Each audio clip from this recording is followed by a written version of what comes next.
સુરતમાં રાંદેરમાં ₹5 કરોડની લૂંટ ચલાવનાર લૂંટારુઓને ઝડપી પાડી સુરત શહેર ક્રાઇમ બ્રાન્ચ અને વલસાડ પોલીસ.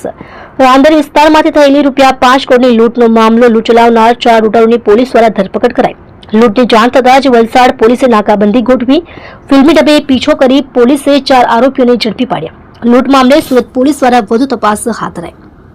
સુરત શહેરના રાંદેર વિસ્તારમાં લુમ્સના વૃદ્ધ કારખાનેદાર પોતાના બ્લેકના પૈસા વ્હાઇટ કરવા માટે ઘરેથી શ્રીકાંત અને શૈલેન્દ્ર નામના બંને વચેટિયાઓને કારમાં લઈને જતા હતા.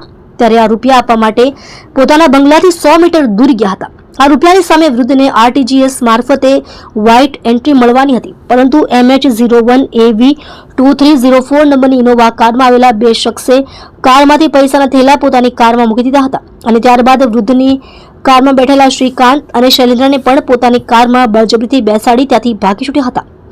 સુરતમાં બનેલી લૂંટની ઘટનાની જાણ વલસાડ પોલીસની ટીમને મળતા વલસાડ જિલ્લાના તમામ મુખ્ય માર્ગો ઉપર નાકાબંધી ગોઠવી દેવામાં આવી હતી.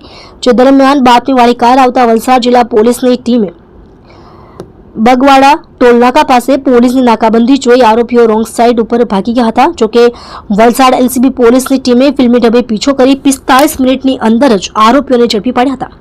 વલસાડ જિલ્લા પોલીસની ટીમે કારમાંથી 4 કરોડ 55 લાખ રોકડા અને આરોપીઓનો કબજો સુરત પોલીસે સોંપ્યો છે. ત્યારે હાલ તો સમગ્ર મામલે સુરત પોલીસ દ્વારા વધુ તપાસ કરવામાં આવી રહી છે.